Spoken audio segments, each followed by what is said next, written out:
Bonjour à tous. On est très heureux de vous retrouver pour cette webconférence de décembre, certainement la dernière de l'année, où après vous avoir rencontré dans l'ensemble des régions, dans vos agences et sur l'ensemble de nos verticales, eh bien, on termine par la verticale de l'immobilier haut de gamme, de prestige ou de luxe. On verra tout à l'heure quelle est la meilleure dénomination ou si c'est les trois. Donc, on est très content. Je suis évidemment accompagné. Alors, le titre d'abord, parce que vous allez voir qu'il y a trois parties dans cette webconférence. D'abord, un décryptage de ces marchés immobiliers. Et puis, le point numéro 2, c'est comment, je ne sais pas si c'est présomptueux de dire ça, mais comment transformer une expérience formidable en une expérience inoubliable. Et ça, c'est toute la partie de la redéfinition de l'expérience client, les nouveaux codes du luxe. Donc ça, c'est la dernière partie. Et au milieu, ce qu'on a voulu de différent cette fois-ci, c'est qu'on donne la parole notamment aux régions. Donc on va prendre un échantillon sur la carte métropolitaine et d'avoir des témoignages de gens qui font l'immobilier. Nous, notre métier, c'est la data, qui font l'immobilier de prestige et d'avoir leur éclairage aussi bien sur le point 1, c'est-à-dire qu'est-ce qui se passe dans leur région en termes de business, qu'en point 2, c'est quoi l'expérience client, comment ça se traduit vis-à-vis du client final dans leur organisation commerciale. Donc, je suis accompagné par trois maisons de luxe incontournables dans l'immobilier. Je vais vous présenter directement, ou alors vous le faites, Alexandra, comme ça, démarrons par Alexandra, et puis on suivra avec Nicolas et Florence. Je vous laisse vous présenter, dire un mot. Avec plaisir. Bonjour à tous. Donc, je suis Alexandre Héron, je suis la directrice générale d'Espace Atypique. Et Espace Atypique, c'est un réseau qui est développé un peu partout en France, qui présente des biens qui sortent un petit peu de l'ordinaire. Et ça fait depuis 17 ans maintenant qu'on existe. Donc, on fera un panorama et on t'interrogera. Parce que vous êtes présent sur le territoire national, allez, on fera l'Île-de-France et on fera une autre région que je laisse découvrir un petit peu après. Nicolas Ginon. Bonjour à tous. Je travaille pour Daniel Féo. Je m'occupe de la partie sud de la France, Provence et Côte d'Azur. Et Daniel Féo est un groupe du nom de son fondateur, il y a 80 ans, présent dans l'immobilier haut de gamme, essentiellement à Paris et à Deauville récemment. Parfait. Et Florence, si tu veux bien nous dire un mot. Bonjour à tous, donc je suis Florence Chonnet, je suis directrice marketing et communication pour Simalp. On est un réseau d'agences immobilières intégrées en station de ski. Donc nous avons 26 agences et 18 destinations, uniquement des stations de ski. Donc on fera un focus évidemment sur cette région et pour Nicolas sur une partie de la Côte d'Azur. Cette webconférence, elle est hébergée par Belle Demeure, 4 millions de visites mensuelles et puis évidemment 10 000 annonces en ligne et plus de 40% de parts de marché. Tout le monde ne sait pas que Belle Demeure fait partie du groupe Se Loger. C'est pour ça que vous avez vu certainement ces deux logos. 4 parties. On va démarrer directement pour laisser le maximum de temps à nos intervenants sur une partie, en tout cas, des indicateurs et de comment on lit et comment on définit le marché du luxe. Tout d'abord, évidemment, le marché de prestige. On a décidé, je ne sais pas si on a décidé, mais en tout cas, on a mis en place une nomenclature, en tout cas pour à chaque fois qu'on parle du luxe ou des différents segments ou du premium ou de l'ultra luxe, on voit que chacun y va de sa définition. Donc, la nôtre, en tout cas, elle a été, cette méthodologie de la découper en 3 segments ou 3 marchés. Vous voyez ça en haut. Donc, premium, luxe et ultra luxe. Et puis, vous voyez 3 grandes régions. Il y aura certainement des exceptions, mais on va voir. Avec Paris, où ça démarre à 1,6 million pour le premium, plus de 3 millions pour le luxe, et au-dessus de 8 millions pour Paris. Et puis ensuite, 5 départements exceptionnels. Évidemment, les Hauts-de-Seine, les Alpes-Maritimes, le Var, la Haute-Savoie et la Corse du Sud, de mémoire. Et puis, les autres départements, vous avez vu, on a une nomenclature et une segmentation différente. Voilà, nous, en tout cas, les 3 segments, comment on définit le marché de prestige.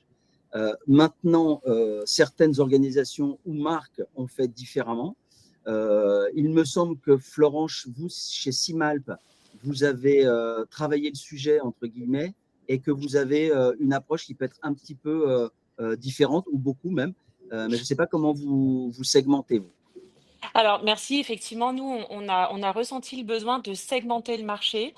et surtout tous nos micro-marchés. Donc, pour mieux structurer l'offre Simalp et surtout organiser la stratégie de commercialisation pour chaque bien, on a défini 6 niveaux de gamme qui étaient présents dans nos stations. Et pour ces 6 niveaux de gamme, donc de l'entrée de gamme jusqu'à l'ultra-luxe, on a défini des segments de prix adaptés pour chaque marché, pour chacun de ces niveaux de gamme. Alors, ces segments de prix, on les a définis en fonction de la maturité de l'offre sur la destination, du niveau de standing aussi et de la rareté des biens sur les destinations. Par exemple, le segment de prix pour le segment de gamme luxe, pour Courchevel, on sera entre 4,5 millions et 10 millions. Et l'ultra-luxe va commencer à 10,5 millions. Pour Val Thorens et les saisies, on a vraiment dû adapter cette catégorisation. On sera pour un bien luxe, entre 1,2 million et 2,2 millions.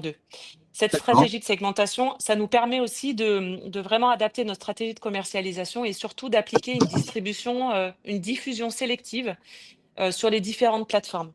Comme ça, on sait, on ne prend pas forcément que le critère du prix pour diffuser sur des plateformes luxe comme Belle Demeure. Merci beaucoup. Alors, Voilà. au fur et à mesure, si vous sentez d'intervenir, n'hésitez pas. On a beaucoup de contenu. Cette présentation, elle va vous être envoyée complète d'ici la fin de semaine ou le début de la semaine prochaine. Donc, il y a beaucoup de données. Mais encore une fois, on aimerait bien focuser sur la partie région qu'on entend un peu moins et les spécificités, et puis sur l'expérience client. Donc, on vous rappelle quand même quelques chiffres.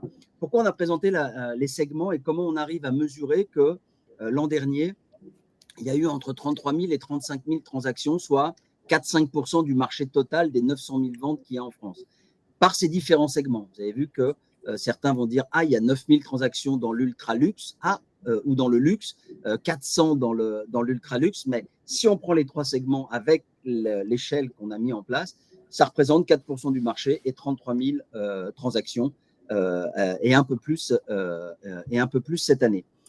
Bien sûr, ce document que vous avez là montre encore une fois le distinguo entre le total prestige, le total vente sur cette année 24 jusqu'à fin 24 qui était certainement 860 000 transactions, 865 000, avec 29 000 sur le premium, 4 500 ou 4 250 sur le luxe et seulement 412 sur l'ultra-luxe. Je vous rappelle, à Paris, c'est au-dessus de 8 millions.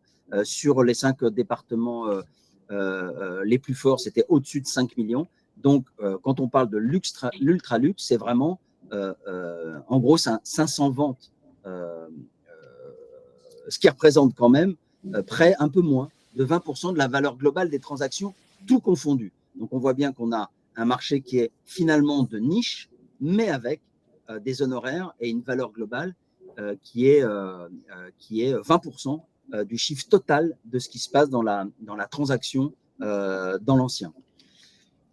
Où se concentre le marché du prestige en France? Donc là, on a une carte qui va bien montrer que globalement, c'est très concentré, en gros, le premium en tout cas, sur 20 départements, donc 30% en Île-de-France, et puis à cette grande région PACA où vous avez les chiffres ici. Nicolas, par exemple, puis Florence ou Alexandra, est-ce que vous vous retrouvez sur cette carte de France et qu'est-ce que, je ne sais pas, Nicolas a envie de nous dire, avant de rentrer plus précisément sur ta région, la représentativité, là, est-ce qu'elle est exacte? Est-ce que tu t'y retrouves, en tout cas? Oui, je m'y retrouve. Ce qui est intéressant, c'est de voir qu'année après année, l'immobilier haut de gamme se diffuse un petit peu en France. On a des nouvelles zones qui sont, à mon avis, récemment éclairées si on extrapole à 10 ans, 15 ans, 20 ans en arrière. Et à la fois, il y a des marchés très mûrs comme Paris, comme PACA et comme les Alpes maintenant, qui sont des zones fortement prisées depuis toujours et dans lesquelles avoir un actif en immobilier est toujours une valeur extrêmement sûre. Ok. Est-ce qu'on avance sur les régions ou est-ce que, Alexandra, on avance sur les régions directement? Je pense qu'on en est… alors, non, quand même, 2-3 indicateurs quand même intéressants. Alors ça, c'est pour, non pas les fanas des statistiques, mais en tout cas, il y a des contre-intuitions, en tout cas, sur ce marché du prestige, où très longtemps, on entendait « Oh, mais sur le marché du luxe, alors lequel? Le premium, le luxe ou l'ultra-luxe n'est pas épargné par la baisse d'activité en 2024. » Et vous allez nous dire ce qui se passe en 2025. On voit que quand il y a eu cette baisse d'activité, sur le marché, on voit bien que néanmoins, le marché du prestige, en tout cas, n'a pas été épargné. Alors, on va voir dans quelle proportion, pardon. Mais en tout cas, il n'y a pas eu à un moment donné, c'est un long fleuve tranquille sur le marché du luxe quand il y a eu des turbulences, en tout cas les 2 années et demie en arrière. Et ce qui est intéressant, c'est qu'on a mis en place un autre indicateur en plus des 3 segments qui sont comment mesurer. C'est très bien d'avoir du volume de contact. Ce qui est intéressant, c'est de regarder quelle est la qualité de ce contact. Et nous, on a mis en place donc cet indicateur qui mesure la qualité de contact sur nos sites à travers si un potentiel acquéreur a rempli 2 demandes de formulaire de mise en relation.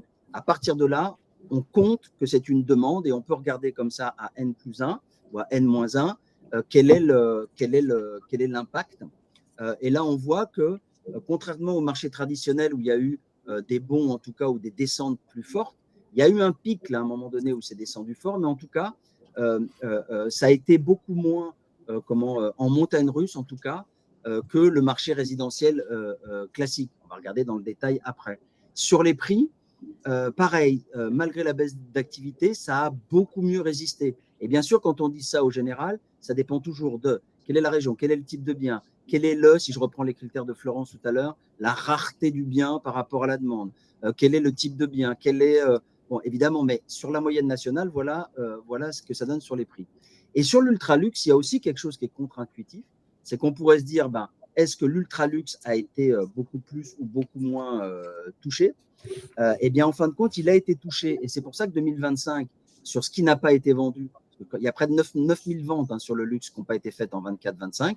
Donc, je pense que toute l'année 2025, vous allez me dire dans vos organisations si ça a été le cas, mais les chiffres ont dû être en hausse, en production, beaucoup plus que sur le résidentiel classique, qui était de l'ordre de 8-9% en 2025.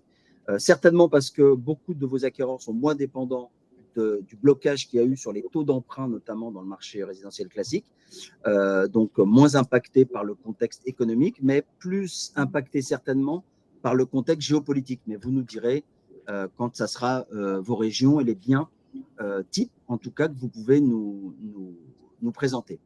Ralentissement de la hausse des prix, ça c'était jusqu'à la fin jusqu'au 1er octobre 2025, où là on voit maintenant que ça reprend, d'ailleurs, la hausse des prix, comme sur le marché résidentiel classique.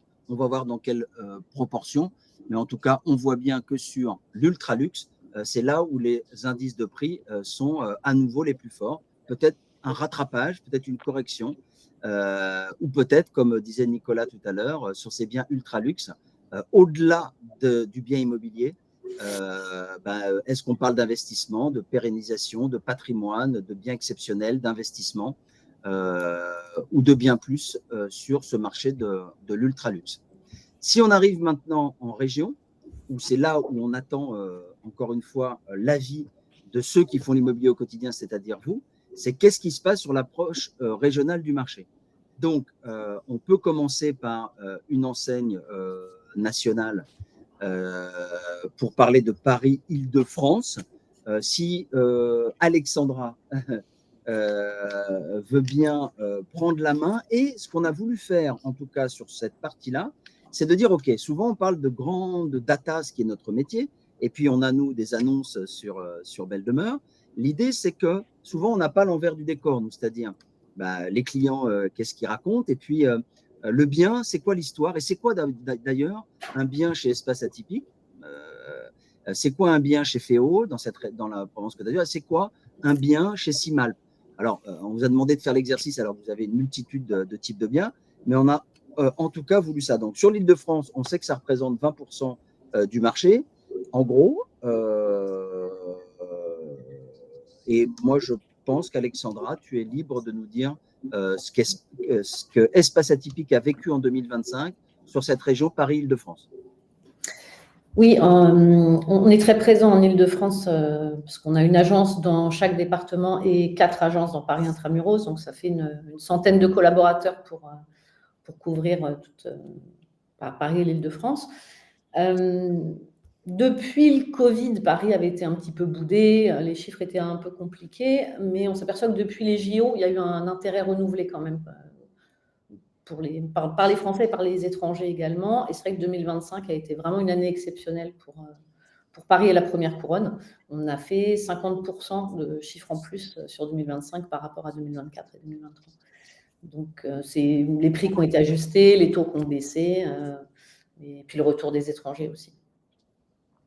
Ok, oui, on sait qu'il y a eu ce décalage, pas immédiatement après les JO, mais un peu après. Ouais. Et puis, sans rentrer dans les clichés, mais souvent sur Paris, et c'est pour ça qu'aujourd'hui, on fait un focus d'abord sur les régions, mais je ne peux pas m'empêcher, Nicolas étant présent, de citer une marque qui est très présente à Paris également, et où son fondateur dit toujours Paris est toujours Paris. Il y a une offre de toute manière qui est inférieure à la demande. Il y a toujours du patrimonial important, il y a toujours du désir fort. Et puis, il y a les villes aux alentours, n'oublions pas d'abord Neuilly, mais aussi Versailles, Saint-Germain-en-Laye. Il y a des bastions comme ça où on manque de biens et où les prix augmentent plus fortement. Et le bien parfait, sans défaut, il part vite. Il y a pas de... Exactement. Alors, on va voir d'ailleurs quelles sont les attentes des acquéreurs en type de biens. Mais là, ce qui était intéressant, en tout cas, ce qui intéresse l'audience quand on lui demande, en tout cas, et là, je ne vois pas de réaction. Je ne sais pas s'ils sont là ou si je les entends, s'ils nous entendent ou s'il y a un chat. Je ne sais plus, mais ce n'est pas grave. On a voulu que Espace Atypique étant dans la marque, beaucoup de choses est dites, mais on a voulu vraiment faire un focus sur les régions là. Donc, même si Espace Atypique est présent sur Paris-Île-de-France, l'idée, c'est de dire choisissons un bien et une région dont on a moins l'habitude de parler. Et Alexandra, merci Marion. Alexandra nous a fait le choix d'un bien correspondant à ça, c'est-à-dire une région dont on entend un peu moins parler, mais, et comme le disait Nicolas, il y a des endroits maintenant ou des zones géographiques où il y a du luxe et de l'ultra-luxe qui s'est développé. Donc, tu as choisi un bien dont je te laisse parler. Et une fois qu'on en aura parlé un peu, et soyez très curieux parce que la photo là ne dit pas tout, regardez bien, qu'est-ce que tu peux nous raconter, excuse-moi, Alexandra, sur l'histoire de cet hôtel? Alors, je vois qu'il y a marqué comme tout le monde hôtel particulier, je vois une région et je vois un bâtiment. Quelle est l'histoire de ce bien? Oui, je voulais mettre. C'est vendu, c'est pas vendu? Oui, ça a été vendu cet été. Je voulais mettre en avant une région effectivement un peu différente des 5 départements très luxe auxquels on pense spontanément et dont tu parlais tout à l'heure. Donc là, on est en Bourgogne, on est à Beaune. Et c'est un très bel hôtel particulier de 1900 qui a été entièrement réhabilité. Il est en plein centre-ville de Beaune, juste à côté des hospices de Beaune. Il y a 500 mètres carrés habitables. Il y a tout le charme de l'époque qui a été conservé et des prestations ultramodernes, on va le voir dans les photos après. Ils ont su garder les carreaux de ciment, les poutres, des éléments de l'ancienne écurie qui ont été réutilisés à l'intérieur. Ça a été donc vendu cet été à 3 millions d'euros. Donc, par rapport à la segmentation que tu nous as montrée tout à l'heure, on est dans l'ultra-luxe pour ce type de région. Et voilà, je vous laisse regarder les quelques photos.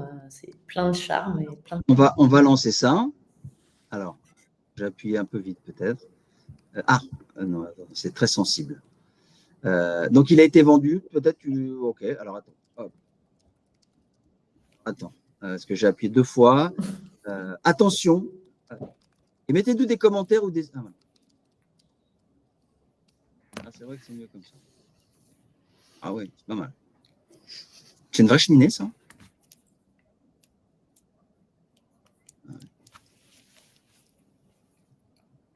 Qu'est-ce que je peux lui demander? Il a été vendu à qui? Okay.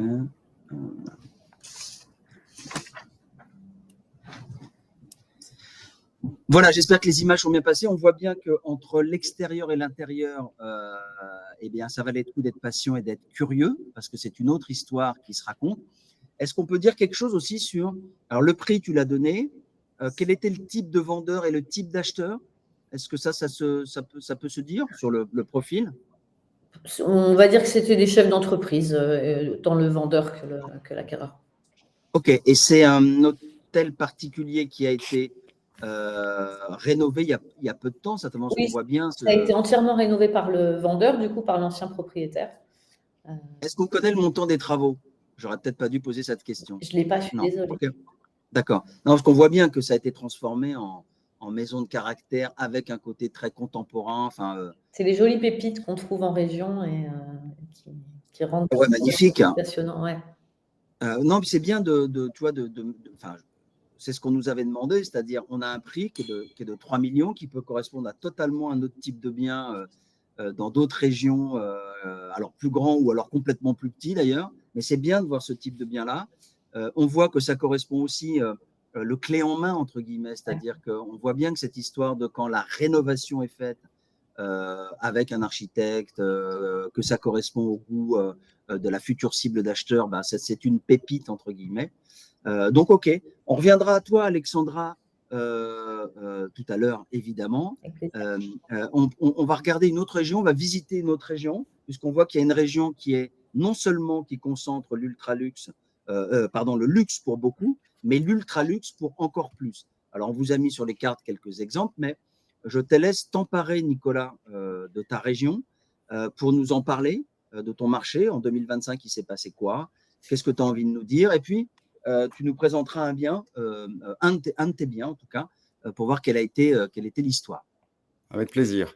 Alors, 2024 avait été une vraie baisse et les statistiques que tu as montrées précédemment l'illustraient. On avait un volume de transactions en PACA qui avait baissé de pas loin de 20 à 25% quand même, à la fois parce que c'est un marché tellement mûr que les vendeurs aspirent toujours à des ventes extrêmement élevées. Donc, l'effet de correction prix se fait avec une certaine inertie et 2025 nous a permis, par cette éducation et cette pédagogie auprès des propriétaires, de corriger un peu ce point-là et donc de fluidifier le marché puisque sur cette zone-là, les acquéreurs sont là. Les 3 ventes exceptionnelles illustrées, 44, 46 et 58 millions sont des ventes, 2 sont des Américains et la 3e est une franco-américaine. Donc on est clairement sur des marchés internationaux parfaitement matures qui justifiaient selon moi cette petite inflexion des prix pour retrouver un peu d'allant et un volume qu'on a repris, qui n'est pas non plus dans nos standards habituels, mais on sent une courbe qui progresse avec des nationalités européennes du Nord, pour lesquelles posséder un actif, comme on le disait tout à l'heure, en euros et à la fois dans le sud de la France est un élément patrimonial intéressant. OK, on a choisi, tu as choisi un bien. Est-ce que tu peux nous en raconter l'histoire, entre guillemets? On va découvrir ça. Hop. Alors, qu'est-ce que tu peux nous dire sur cette propriété contemporaine? On est à Aix-en-Provence, qui est un peu original pour ce type de bien, puisqu'on les retrouve normalement plus souvent du côté de Cannes et dans les Alpes-Maritimes. C'est une propriété qui a été construite il y a une quinzaine d'années à peu près et qui était déjà en avance sur son temps, clairement. Vous ne le voyez pas, mais de l'autre côté, on a la Sainte-Victoire qui est un peu notre tour Eiffel à nous quand on est du côté d'Aix. Donc, on a une très belle vue, on a un cadre de verdure qui est vraiment charmant et cette signature assez minimaliste, un peu type Le Corbusier, qui offre un agrément intérieur assez génial. On est sur du béton brut, on est sur des volumes assez incroyables, à 4,50 m sous plafond. Enfin, il y a vraiment une vraie ambiance contemporaine, pure, et c'est une maison qui est toujours à la vente, donc disponible pour celui qui souhaiterait. Et en termes de niveau de prix, on est à 4,6 millions. Et on n'est pas loin du centre-ville, de mémoire. Oui, on est à 5 minutes du centre, on est dans une jolie campagne, l'adresse est très bonne, on n'a aucun défaut, on a des visites, il y a des offres qui se profilent, donc on est dans son momentum. Alors, bravo Nicolas, parce que franchement, te servir de l'audience de cette webconférence pour présenter un bien en intercabinet, je trouve ça vraiment… Avec plaisir. J'adore. Comment joindre l'utile à l'agréable. Magnifique. En tout cas, c'est à la vente, donc à 4,3 millions. Qui est le vendeur, entre guillemets, enfin, qui est le vendeur quel est le profil et est-ce que c'est des clients français qui risquent d'acheter ça? Est-ce que, comme tu disais, c'est des gens plutôt du nord de l'Europe ou est-ce que tu as déjà une idée Alors, le propriétaire est français. C'est quelqu'un qui a eu une belle réussite dans une start-up dans les 15 dernières années, qui a bien fonctionné. Il avait basé pour sa vie de famille son point de départ à Aix-en-Provence pour les commodités TGV, aéroport, qui sont à côté de la ville. Et on a des intérêts un peu variés. On a des Français, on a des Lyonnais, et puis on a des Suisses dernièrement qui sont venus visiter cette propriété. Donc, elle est un peu intemporelle et elle est un peu intergénérationnelle, elle est un peu interculturelle. Je pense qu'elle peut s'adapter à tout type. Super. Merci Nicolas. Il y a un moment dans cette présentation où peut-être pour la première fois, ou en tout cas de mes souvenirs à moi, faire un focus sur les stations de montagne. Je ne sais pas comment tu nommais ça, Florence, tout à l'heure. En tout cas, on va dire pour l'instant ta région des Alpes. Comment toi, tu peux nous en parler de cette région-là et de vos 26 Est-ce que c'est bien 26 points de vente que Alors, vous avez c'est ou c'est 18? 26 non, c'est 26 agences réparties dans 18 Ah, voilà. stations de ski. Ok. Effectivement, notre modèle économique qui repose également sur de la location touristique, 50% de notre chiffre d'affaires, nous impose pour certaines destinations, dont Courchevel par exemple, où il y a 4 niveaux, d'avoir 4 agences. Parce que nous avons la promesse d'intervenir en moins de 10 minutes auprès de nos clients locataires durant leur séjour. D'accord. Ça Voilà. fait partie, on en reparlera Donc, tout à l'heure dans l'expérience client ça, peut-être, c'est mais la promesse. Voilà. Donc, et c'est pour ça qu'on a on a plus d'agences que de destinations. Donc, effectivement, Simalp, on est vraiment dans les stations de ski. Moi, j'ai fait une étude l'année dernière sur le volume des ventes et les évolutions des ventes uniquement sur nos territoires. Donc, uniquement sur les zones cadastrales implantées en station de ski, ce qui excluait, par exemple, des communes type Bourg-Saint-Maurice ou Moutier qu'on ne souhaitait pas avoir dans nos études parce que nous ne sommes pas, nous ne vendons pas de biens sur ces territoires-là. c'est Ce qu'on l'étude a constaté, Panorama, hein, c'est ça, c'est ton étude Panorama. alors c'est effectivement l'étude Panorama qu'on va lancer incessamment sous peu, là, avant la saison, qui est l'étude annuelle de l'immobilier de montagne sur le marché haut de gamme. Donc sur nos territoires, sur nos 18 destinations, principalement dans les Alpes, et effectivement, ce que j'ai pu constater, c'est que on n'a pas échappé, bien entendu, aux fluctuations du marché, bien qu'on soit moins sensible aux fluctuations des taux d'intérêt, mais on a quand même connu une baisse sur nos destinations entre 23 et 24 de moins 20%. On estime cette année, en 2025, qu'on va terminer à plus 13%, que le marché, que le nombre de ventes sera à plus 13. Nous, Simalp, on progresse de 18%. Ok, intéressant. Voilà. Donc sur le marché du prestige, tout ce qui est de haut de gamme à ultra luxe, donc je vous ai dit tout à l'heure que l'ultra luxe commençait à 10,5 millions chez nous, en tout cas dans les Alpes. C'est comme ça qu'on l'a catégorisé. Ça représente en volume de vente 13% de volume de vente. Et sur l'ultra luxe, c'est une quinzaine, entre 15 et 20 ventes par an qui sont faites sur nos destinations. Sur la clientèle, on est sur une clientèle plutôt française à 70% en termes d'acquéreurs. Et effectivement, sur ces dernières années, on a une forte clientèle internationale qui se développe, parce que, bah, la France, les Alpes, qui est la deuxième destination de ski au monde après les États-Unis, reste très attractif et le produit résidence secondaire, au ski promet, également de la génération de revenus en gestion locative, mais également, promet, bah, de l'occupation propriétaire avec, la possibilité de passer des vacances au ski et de se constituer un patrimoine. Donc, ça reste quand même assez dynamique comme marché avec des leads, qui ont atteint, en septembre 2025 le niveau de septembre 2022. Ok, très bien. Bah, c'est que des bonnes nouvelles tout ça. Je pense que Voilà. Nicolas et Alexandra, vous avez dû aussi être dans du, enfin, je vous le souhaite, mais je crois le savoir, au moins dans du plus 10, plus 12, plus 18, et cette année, j'espère. Et comme Nicolas le disait aussi, moins 20% sur l'année, la moins bonne année, celle d'avant, quoi. Vous nous redirez tout à l'heure si vous le souhaitez. Est-ce qu'il y a quelque chose qui se joue, Florence, sur 1500 mètres d'altitude ou est-ce que c'est une vue de l'esprit sur Mais l'enneigement, par exemple? merci, alors merci de la question. C'est sûr qu'on a eu, sur ces 10 dernières années, sur l'ensemble de nos destinations, on a constaté une augmentation de 40% des prix. Maintenant, on est sur des augmentations et des croissances qui sont plus raisonnables, entre 1,5 et 5%. Et c'est sûr que certaines destinations d'altitude qui représentent une garantie neige, alors on va dire Val d'Isère, Tignes, Val Thorens, les deux Alpes, l'Alpe d'Huez également, restent sur des croissances très importantes, entre 5 et 7% en termes de prix.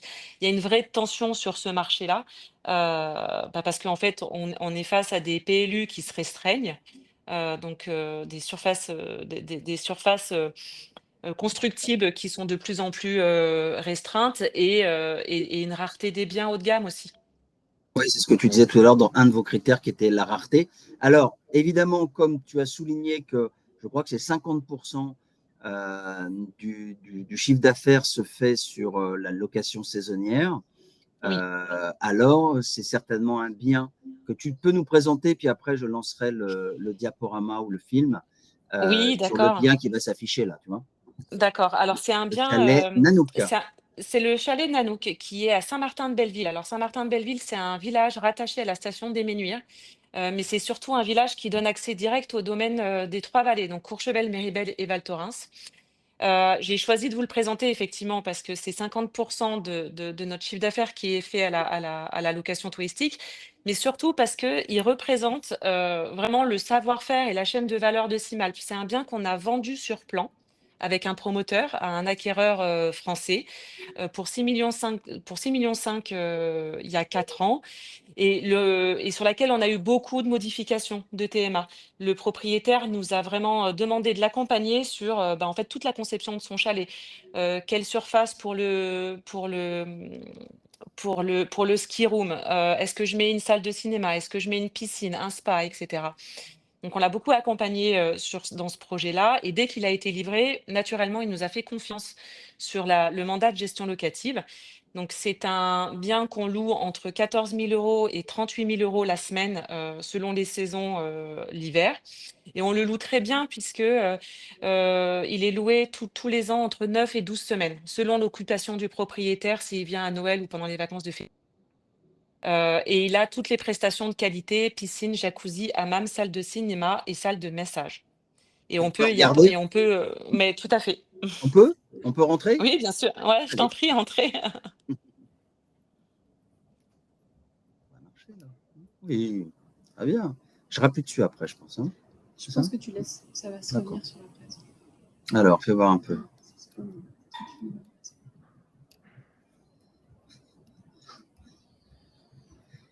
Alors, tac, tac, une petite cave à vin. Elle est jolie. J'aime pas le bois. Moi. Mais c'est du corridor, c'est pas grave. On n'a pas vu la salle de cinéma, si? Pas mal quand même. Et elle nous a dit le prix? 38 millions la semaine. Oui, mais le prix de. Ah, tiens, je demandais. Ah, 6 millions. Je crois que c'était 6 millions. Bon, c'est pas grave parce que ça vaut le coup que ça dure un peu ces photos, parce que c'est sympa. Ah ouais, ouais, voilà, ça fait en boucle. Je vous laisse appuyer. Hein. Là, il faut que j'explique ça maintenant. On est à 33, on est pas mal. En fait, on a laissé en boucle tellement on était subjugué. Je me souviens plus du prix. C'était 6 millions au départ? 6,5 millions, on l'a vendu voilà. sur plan, D'accord. effectivement. Ouais. Ok. Et on le loue entre 15 000 et 38 000 euros la semaine. D'accord. Ouais. Et d'accord, super. Et c'est loué combien de semaines dans l'année? Je ne vais pas vous embêter avec ça. Entre 9 et 12. D'accord. Ah, là, le film est reparti. Attention, ça va s'arrêter. Ok, super. J'espère qu'on nous entend. Oui, normalement. Merci, c'était très clair. Est-ce que tu veux ajouter quelque chose ou on peut regarder est-ce que tu veux ajouter quelque chose, Florence? Pardon. Non, c'est tout. Merci beaucoup, Alain. Super. Donc là, on est sur, une fois qu'on a regardé un peu ce constat d'où on vient en termes de chiffres, où est-ce qu'on va, et on voit que l'année 2025 a été porteuse. J'espère qu'il en sera de même pour 2026-2027, sachant qu'on est entre nous. Et je pense qu'en 2026, il va y avoir. Alors, il y a eu en 2025 sur le marché résidentiel total, on verra sur ce que ça donne sur le Prestige quand on aura consolidé nos chiffres, mais plus 9, plus 10%. Je ne sais pas si on va être sur ce trend-là les 2, 3, 4, 5, 6, 7 prochaines années. On est sur un marché qui va être en croissance, mais peut-être pas sur des trucs très plus 10, plus 15, quoi. Donc, d'autant plus, et même si ça a lieu, tant mieux. Et si ça n'avait pas lieu, de toute manière, le marché est plutôt en croissance, donc tant mieux. Et surtout, il y a quelque chose qui est important. Tout à l'heure, j'essayais de dire comment je transforme une expérience formidable en une expérience inoubliable, comment je capte d'abord quelles sont les attentes de mes acquéreurs et de mes vendeurs, est-ce qu'elles ont changé. Et c'est ce sujet-là, sur les tendances du marché, où on aimerait bien vous entendre, où nous, on a commandé et on est venu la présenter. On l'a présenté à Paris, on l'a présenté à Cannes. On verra ce qu'on fait en 2026. Mais en tout cas, on s'est interrogé sur qui sont ces acquéreurs, quels sont les drivers ou les terrains de jeu intéressants pour vivre une expérience singulière quand j'achète un bien premium de luxe et prestige. Alors, ça demande un tout petit peu 2 phrases d'explication et la présentation, vous l'aurez, mais peut-être que dire que les 3 dynamiques que vous voyez à l'écran, qu'on appelle divertissement, communauté, curation, répondent à un seul objectif, c'est comment réussir une expérience client réussie, mémorable et durable. Et ces concepts-là, on les voit beaucoup dans l'hôtellerie de luxe et dans tous les segments du luxe, y compris évidemment dans l'immobilier.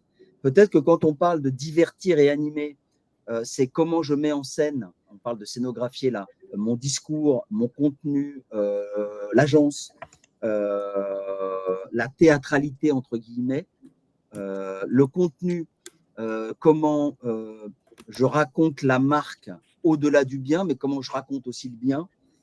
Et quand on parle de curation, là, inspiré, accompagné, agiliser, parti pris, même si vous avez déjà dit des choses, c'est comment j'ai une proposition de valeur adaptable selon les régions, les marchés, mon type de client, les segments, en gros, et comment j'orchestre tout ça. Ça veut dire quoi dans la vraie vie quand je dois mettre en scène ces terrains de jeu à travers mes clients et votre organisation commerciale. L'exercice n'est pas simple, peut-être Alexandra, Nicolas et Florence, et en même temps, vous avez carte blanche sur ces 3 terrains de jeu-là, comment vous les mettez en scène ou comment vous les faites vivre à l'intérieur de vos 3 marques. Est-ce que ça vous va si je vous laisse vous ouvrir là-dessus ou est-ce que vous préférez que je dise scénographier, théâtraliser, immerger, ça veut dire quoi? Ou sentez-vous libre? On démarre par exemple, qui veut démarrer sur comment vivre une expérience singulière, à quoi ça ressemble dans votre marque? Je peux commencer si vous voulez. Eh bien oui, on veut bien. Alors en thématique, je vais parler peut-être un peu de fidélisation client. Oui. On a créé chez Espace Atypique le club. Donc le club Espace Atypique, c'est un accès pour tous nos clients, vendeurs et acquéreurs. Et on leur donne accès à une sélection de prestataires qu'on a donc choisis pour leur qualité premium. On a des partenaires nationaux, on a des partenaires locaux qui proposent à chacun de nos clients, enfin à chaque membre du club, des avantages. Et donc, parmi ces partenaires, on parle de design, de décoration, d'art, de travaux. Localement, ils ont aussi des prestataires pour des travaux aussi, pour de l'aménagement, des boutiques locales, des restaurants, des bonnes adresses. Et là, on va mettre en place, parmi ce club, le club Green, avec des partenaires qui sont en lien avec notre démarche RSE. Donc, on a des vélos électriques, du mobilier durable fabriqué en France, des choses comme ça. Et puis, on organise des soirées événements avec certaines de ces marques en région. On a fait un événement avec Sina à Lille, avec Audi à Lyon, par exemple. Alors, mine de rien, tu dis des choses super importantes, tu vois, que ce soit le club d'abord, mais le côté green, là, on voit que nous, quand on interroge les acquéreurs sur le luxe, j'avais un a priori, mais en fait, c'est un sujet qui est majeur ou très important en réalité pour eux. Et puis, j'avais l'impression que tu racontais ou que tu faisais vivre ce qu'on peut trouver dans votre magazine Lifestyle, là, où tu dis à un moment donné, là, on a eu Sina, là, on a eu ci, là, on a eu ça, les bons restaurants. Parce que j'achète un bien, mais j'achète aussi un environnement, un type aussi de CSP que je retrouve aussi dans mon lieu, entre guillemets. Ça peut être aussi des écoles, enfin plein de trucs comme ça. Et j'avais l'impression, oui, que c'était tu faisais vivre ce qu'on trouvait dans votre magazine Lifestyle. Voilà. C'est ça, le magazine est là pour inspirer un petit peu. Voilà, on donne la parole à des personnes, à des artistes qui sont inspirantes. C'est l'art de vivre sur un espace atypique. Nicolas ou Florence, oui, il y a plein de thèmes là. Hein. Donc, Nicolas, peut-être, sur. Allez. Moi, j'aime beaucoup. Je pense que ça va te parler, évidemment. Je ne sais pas si c'est le mot famille, le mot intergénération, mais il y a quelque chose qui me vient quand je pense à toi et à Féo. Oui, alors l'histoire de Féo depuis 80 ans permet effectivement d'intervenir sur différentes générations, les biens immobiliers se transmettant du grand-père au père, du père au fils, etc., etc. Et on a un fil conducteur qui peut être l'agence immobilière et qui l'est assez régulièrement, notamment sur Paris. Autour de ça, effectivement, on essaie on considère la maison Féo maintenant. On essaye d'utiliser ce terme pour nous définir et on essaie d'apporter à nos clients des moments assez rares ou des moments privilégiés qui se traduisent par soit des rencontres avec des écrivains dans les agences de quartier Féo à Paris, ou alors des invitations à jouer au golf, puisque Daniel Féo avait créé un golf à Saint-Nom-la-Bretèche il y a quelques décennies. L'idée, c'est de surprendre effectivement nos clients, acheteurs ou vendeurs, et de leur faire profiter ou bénéficier de certaines opportunités qu'on aurait. On a fait l'Opéra Garnier pour certains de nos clients qui étaient amateurs d'opéra l'année dernière. On sait il y a presque 1 an d'attente pour avoir une loge et c'était vraiment apprécié de la part de notre communauté, en guillemets, d'avoir accès pour ce moment un peu rare et que ce soit une agence immobilière en plus qui fasse ce lien, c'était assez génial. Et on continue comme ça chaque année, région par région, à essayer de trouver des événements un peu phares pour toujours que l'agence immobilière soit vraiment un lieu de rencontre. Et finalement, on ne parle pas que d'immobilier, on parle d'art, on parle du sport, on parle de plaisir et de hobby. Donc l'idée, c'est ça, c'est vraiment de travailler autour de l'immobilier et de tous nos clients. J'espère que le son est bon. Nous, on a eu un petit grésillement, mais on t'a entendu, Nicolas. J'en profite pour rebondir sur quelque chose que vous avez évoqué, vous aussi, qui est j'ai des services, j'ai des choses très concrètes. Et puis, il y a quelque chose, en français, on dirait l'argent ne peut pas tout acheter. Et quand je dois m'y prendre très longtemps à l'avance pour obtenir une loge à Garnier et que c'est grâce à la marque Féo, par exemple, que j'ai cette loge, alors que j'avais les moyens peut-être de me l'acheter, mais il y a une rareté aussi et il fallait s'y prendre à l'avance. Il y a notamment l'Ultraluxe qui a l'habitude d'avoir beaucoup de choses. Il y a des choses qui ne s'achètent pas. Et ça aussi, ça fait partie de ce que je peux offrir à mes clients. Je pensais à ça sur la loge, par exemple, que tu évoquais. On reviendra à toi après. J'en profite pour rebondir peut-être avec Florence sur 2 choses. D'abord, quand vous avez évoqué, Alexandra et Nicolas, vos différents terrains de jeu, on peut refaire le lien avec Florence qui, avant la construction ou sur plan, était déjà présent jusqu'à la gestion et la conciergerie. Et puis, j'ai envie de donner la parole à Florence sur ce que tu veux, mais en même temps, comme Nicolas parlait du golf, comment vous accompagnez, vous faites rêver vos clients, vous, à travers des activités de montagne. Alors, on a plusieurs terrains de jeu, effectivement, basés sur le ski, bien entendu, parce que ça va être une grosse partie des attentes des clients. Déjà, nous, ça sponsorise un club d'athlètes. Et puis on leur apporte des fonds c'est vraiment un engagement de Simalp très fort. On les accompagne dans leur carrière, tant financièrement que aussi leur faire découvrir les métiers de l'immobilier, parce que c'est des carrières qui peuvent s'arrêter très vite. Une blessure ou un échec, c'est des personnes, c'est des jeunes souvent qui ont sacrifié leurs études et leur carrière professionnelle parce qu'ils l'ont dédié au ski. Donc, on sponsorise des athlètes qui nous donnent aussi des journées qu'on consacre à des clients VIP ou UVIP. Et on leur fait vivre des expériences assez incroyables. Ça va être une journée de ski avec Adrien Théo ou Loé Van Parent ou encore le parrain du team qui est Alexis Pinturo. Donc ça, c'est des choses qui sont tout à fait appréciées par nos clients VIP. Ou également, on peut leur proposer des first track. La first track, c'est la privatisation de la benne et de la piste de ski tôt le matin pour les clients, justement.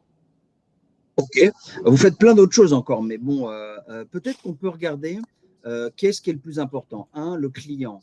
2, j'ai envie de parler d'un autre sujet qui est le même sujet, qui est l'intermédiaire, le vendeur.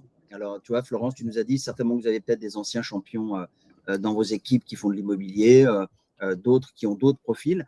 Mais en tout cas, on voit bien que dans la réussite commerciale, à travers la marque, il y a quelqu'un qui joue un rôle clé. On l'appellera les grands vendeurs, en tout cas, ou le vendeur. Ce vendeur ultra qualifié sur, on pourrait dire, non seulement sur son métier, mais aussi sur des soft skills, ou en tout cas sur des attitudes et des codes. Comment vous pouvez nous en parler, c'est-à-dire Alexandra, Nicolas et Florence, ou dans l'ordre que vous voulez, celui qui participe à la réussite commerciale, en tout cas de la marque, il est comment chez vous? Vous en attendez quoi? Qui il est? Comment vous le recrutez? Comment vous le fidélisez? Quelle qualité il doit avoir? Et est-ce qu'il est vraiment important? Ça fait beaucoup, hein? Il est important, évidemment, c'est le contact direct avec le client. On recrute beaucoup sur des valeurs. Il faut que, ce sont des gens qui partagent nos valeurs, notre ADN. Après, on a une formation de 5 semaines pour tous les nouveaux arrivants. Donc, les techniques et le côté réglementaire de l'immobilier, ça, on peut l'apporter. Mais effectivement, le savoir-être, ce n'est pas des choses qui s'apprennent. Donc, c'est des gens qui se reconnaissent dans la marque et dans l'ADN avant tout. Ok, sur les interactions, sur comment cette intimité en même temps professionnelle, cette relation, comment elle existe. Alors, vous avez dit, il y a des soft skills, il y a des formations. Est-ce qu'il y a d'autres pistes?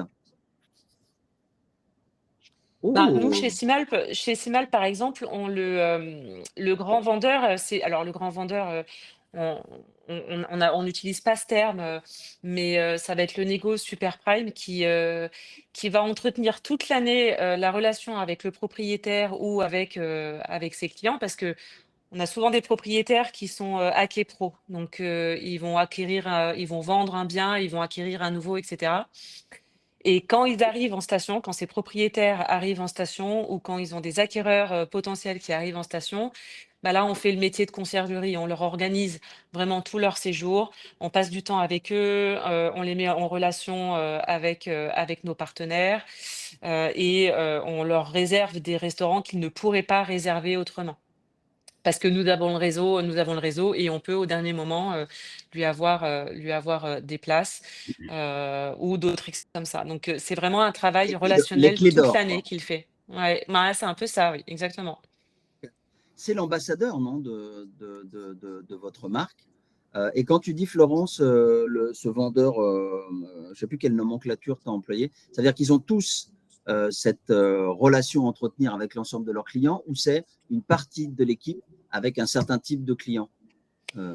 On leur demande tous effectivement d'avoir des relations à l'année avec leurs propriétaires et leurs acquéreurs, mais c'est sûr que le négociateur qui est dédié au super prime, on en a une poignée parce que on n'a pas du super prime, donc de l'ultra luxe sur toutes les destinations. Elles sont vraiment concentrées, cette offre est concentrée sur ce qu'on va appeler le Big Five. C'est les 5 plus grosses destinations, hein, Courchevel, Méribel, Val d'Isère, Chamonix et Megève. Voilà, donc c'est une poignée de négociateurs chez nous qui vont avoir ce statut de négociateur super prime.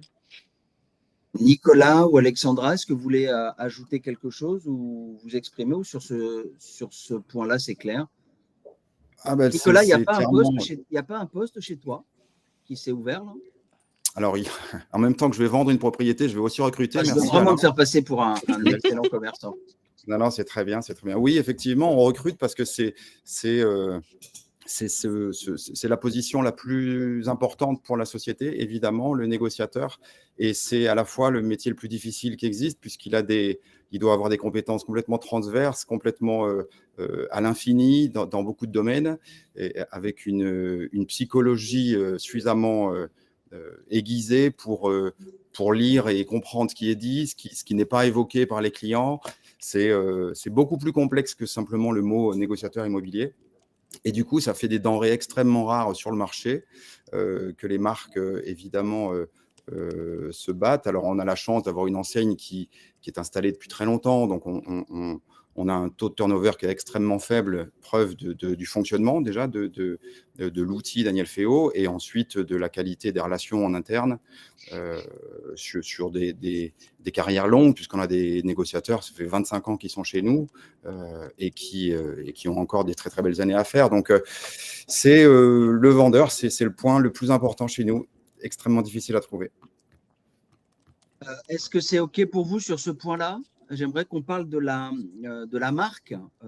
Et en tout cas, hop, il faut que j'appuie juste sur le bouton qui va bien. Si vous êtes toujours super nombreux avec nous, tant mieux. Mettez-nous des emojis, mettez-nous des commentaires.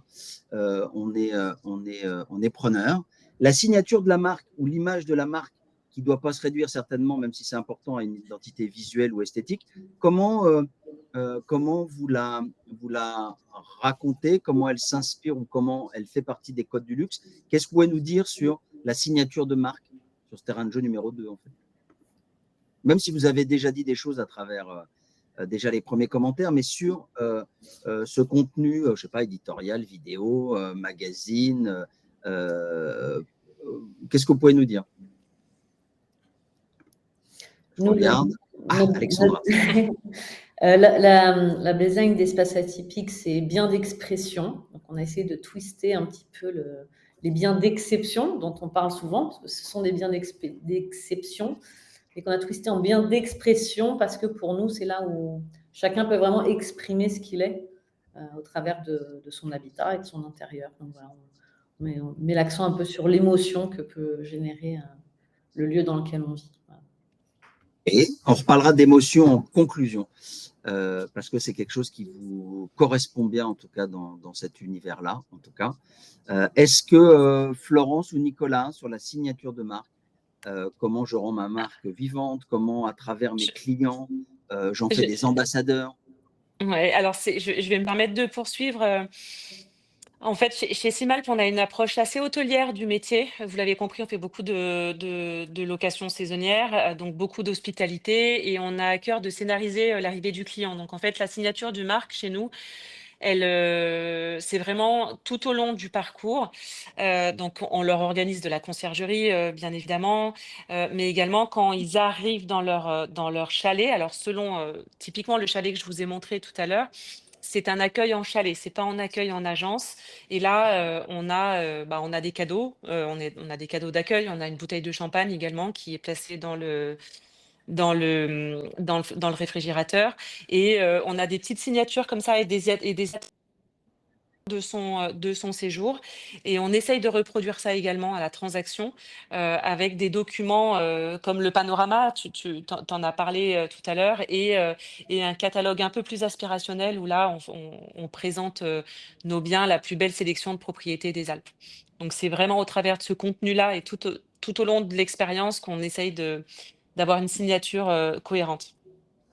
Tu vois, je sais que tu l'as dit à demi-mot, mais moi, j'ai bien apprécié aussi quand tu dis nous sommes dans l'approche hôtelière et donc on est très évidemment, c'est souvent là qu'a ruisselé d'ailleurs les codes du luxe ou la réinvention des codes du luxe. Mais quand tu dis j'ai mes clients qui ont fait un voyage qui peut être éreintant ou pas, ils auraient la possibilité au moment où ils n'ont même pas encore posé leur bagage, entre guillemets, de déjà relâcher la pression et d'être en vacances avec une prise en charge totale, avec moi, j'aime ces détails, hein, si tu veux, la possibilité de prendre une douche et de se rafraîchir. Oui, en fait, c'est vrai que Hein. les agences, on a des accueils chalets, mais on ne peut pas accueillir nos 10 000 contrats de location dans les chalets. On n'a pas les ressources humaines pour le faire. Donc, on a quand même beaucoup de notre parc qui sont en accueil en agence. Et là, les agences ont été conçues pour quand ils arrivent, effectivement, ils puissent se reposer. On a des petits salons, on a une bagagerie aussi. Ils peuvent, s'ils arrivent trop tôt,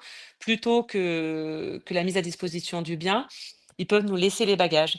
Et également, effectivement, ça nous arrive pas dans toutes les agences, mais dans certaines agences, ils peuvent effectivement prendre une douche pour se rafraîchir ou à la fin de leur voyage avant de partir en nous remettant les clés. C'est assez rare, mais effectivement, c'est un service qu'on peut proposer pour mettre à l'aise le client. Si vous voulez rebondir sur ce levier 2 ou 3, c'est-à-dire là, on monte dans le. Enfin, on monte. On est déjà dans l'ultra-exclusivité dans le parcours client ou dans l'expérience client qui fait la différence. Est-ce que ou Nicolas ou Alexandra, puis Florence, qui s'est déjà exprimée sur ces parcours-là, qui, en tout cas, sur le côté hospitality, s'y prête aussi peut-être davantage avec plus de récurrence parce que location saisonnière, vacances, quoi. Néanmoins, Alexandra, nous sommes à 6 minutes de la fin de cette webconférence. Donc, si vous voulez vous exprimer, Nicolas, Alexandra, puis Florence, sur l'ultra-exclusivité dans le parcours client dont vous avez déjà parlé, me semble-t-il, libre à vous, parce que c'est maintenant qu'on puisse voir c'est quoi cette ultra-exclusivité dans le parcours client. Alors, vous avez parlé d'événements privés. Est-ce qu'on a fait le tour, Alexandra et Nicolas? Qu'est-ce qu'on dit sur le CRM, le WhatsApp, l'accueil personnalisé? Regardez sur vos marques ce qui vous vient dans cette ultra-exclusivité dans le parcours client, s'il y avait des choses à rajouter. Sinon, on peut poser une ou deux questions à l'audience et regarder sur quoi vous voulez terminer, vous, dans votre conclusion sur comment parler de ce marché haut de gamme. Qu'est-ce que vous avez à nous dire en conclusion? Ça fait beaucoup de questions, hein. Débrouillez-vous. Je t'en prie, Alexandra, si tu veux démarrer, je t'en prie. Il y a des événements qu'on fait régulièrement dans nos agences et qui ont beaucoup de succès. C'est qu'on utilise aussi nos agences pour faire des expositions. Souvent, ce sont des artistes locaux qu'on met à l'honneur dans nos agences. Et puis, on invite des clients et des partenaires à des vernissages. Donc, c'est l'occasion aussi de garder contact avec des clients, des prospects et des partenaires. Et, voilà, avec 85 agences qu'on a partout en France, ça promet de beaux événements un petit peu partout tout au long de l'année. Okay. Je regarde les questions en même temps. Regarde, Nicolas, si vous avez un truc à ajouter, ou Florence. Et on terminera par le levier numéro 4, qui est inclus dans tous les autres, dans cette expérience client qui est est-ce que j'ai mis en place un membership ou l'appartenance à une communauté ou un club ambassadeur?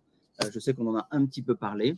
Je laisse Nicolas et Florence avant le dernier chapitre où on enchaîne sur les ambassadeurs, où on enchaîne sur ce que vous avez envie de dire dans c'était l'événementiel pour Alexandra, par exemple, les expos, en tout cas, tout ce qui n'est pas… D'accord, ok. Génial. En fait, quelqu'un répond aux questions pour moi que l'audience pose, donc on verra à la fin. Est-ce que c'est clair, là? Oui, très bien. Vous êtes fort. Oui, très bien.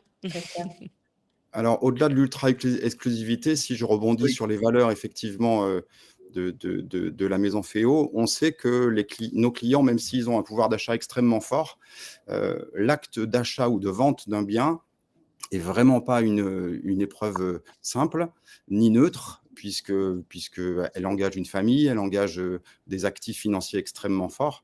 À partir de là, il faut effectivement l'aider à qu'il obtienne ses certitudes quant à son choix, qu'on valide son projet avec lui, parce que quand il arrive de l'étranger, c'est pas aussi facile que ça d'arriver à Aix-en-Provence, d'acheter une jolie propriété ou de choisir un joli mas dans le Luberon. Il y a beaucoup de questions connexes. Et donc, cet accompagnement-là, ça va vraiment être la valeur forte. C'est-à-dire qu'on est là en support à tous les moments de son questionnement et de sa maturité d'achat. Et que ça passe par des questions tout à fait transverses, que ça peut être la scolarité, la géographie, le culturel. Enfin, on est vraiment là pour tout. Et l'hospitality fait effectivement partie d'une des briques du métier d'agent immobilier, clairement, puisqu'il faut répondre à tout. Donc, c'est global. Est-ce que j'ai oublié l'intervention de quelqu'un sur ce sujet-là? Florence, est-ce que c'était clair? Alexandra, Nicolas, Florence? Oui, c'est très clair. Moi, non, j'ai plus rien à rajouter là-dessus. C'était suffisamment complet avec Alexandra et Nicolas. Oui. Eh bien, génial. Pendant que je regarde mon WhatsApp et quelques questions, je regarde en même temps comment je renforce cette relation client avec ce membership ou comment je mets en place l'appartenance à une communauté. C'est Alexandra qui avait démarré en parlant du club à deux têtes, mais en tout cas, le green d'un côté et le club de l'autre, en tout cas, ces deux versions. Comment vous renforcez… Alors, elle se fait par plein de choses que vous avez dit, mais qu'est-ce que vous pouvez nous dire sur la création de cette appartenance ou de création de communauté? Est-ce que vous l'avez mis en place? Pas encore. Comment ça marche? Est-ce que c'est un projet, etc., etc. Pour ma part, on l'a pas encore mis en place, à part sur le segment super prime où là vraiment on a quelques expériences un peu exceptionnelles avec certains des clients, mais c'est un projet que nous avons, oui.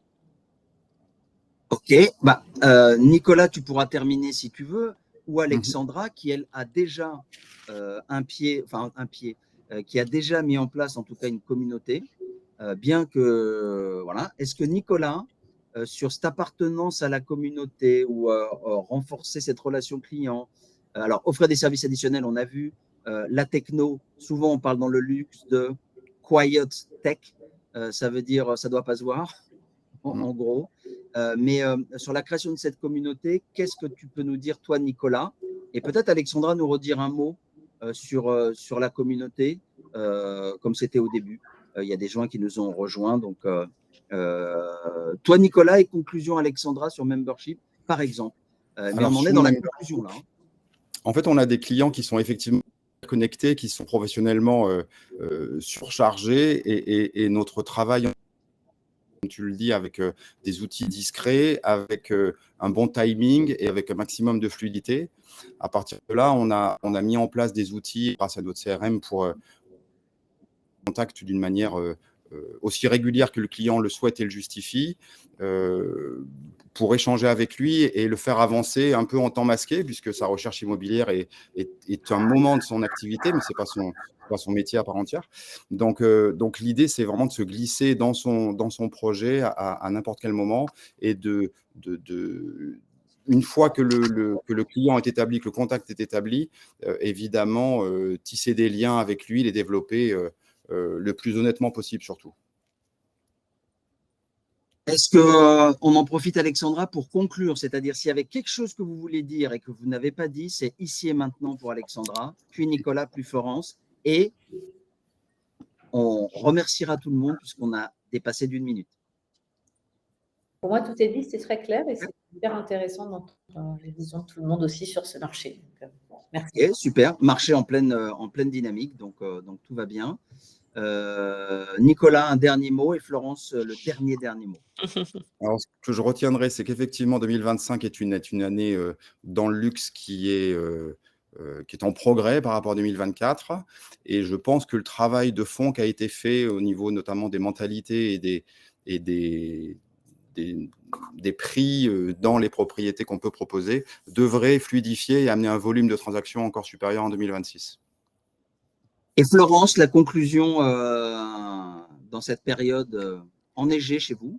Dans cette période enneigée, effectivement, non, ce que je retiens aussi, dans la continuité de Nicolas et Alexandra, c'est que, en fait, on a des clients de plus en plus exigeants. Plus on monte en gamme, plus ils veulent se retrouver dans les codes du luxe aussi, dont ils ont l'habitude, avec certaines marques qu'ils côtoient de manière quotidienne.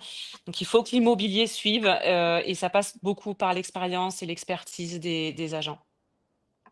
Je voudrais vous remercier beaucoup. C'était une phrase que je lisais récemment, ça, le luxe capitalise sur sa puissance évocatrice aspirationnelle. Bon, l'émotion, nouvelle matière première du luxe. Et on citait évidemment, alors c'est dans le même groupe, mais on citait évidemment Guerlain, Ruinart, Patek, etc. et tous les hôtels de luxe où en effet l'immobilier c'est très proche et tout doit être mis en place de cette manière-là. Et aussi beaucoup de collaboration, hein, entre différentes marques. Je trouvais que c'était aussi intéressant. Donc, merci beaucoup à vous trois d'avoir pris du temps de vous être exprimés sur tous ces sujets-là. Merci à ceux qui nous ont écoutés. Vous allez recevoir non seulement la présentation, mais certainement un questionnaire qui va vous permettre de dire, bah, tiens, sur cette approche où on interroge, c'est la synthèse des terrains de jeu, où on interroge qu'est-ce que vous aimeriez la prochaine fois, qu'est-ce qu'on a traité, qu'est-ce qu'on n'a pas traité, comment vous voulez voir vivre la verticale haut de gamme, belle demeure à travers ces webconférences. Qu'est-ce que vous attendez au-delà de tout ce que vous apportent évidemment nos équipes belle demeure avec ces conseillers. Merci à tous. N'hésitez pas, Alexandra, Nicolas, nous envoyer un petit truc pour votre ressenti. Idem pour le questionnaire pour tout le monde. Et merci 1000 fois, en tout cas, d'avoir pris du temps. C'était très enrichissant. Merci à vous. Merci. Merci à vous. Merci. Merci. Merci à vous.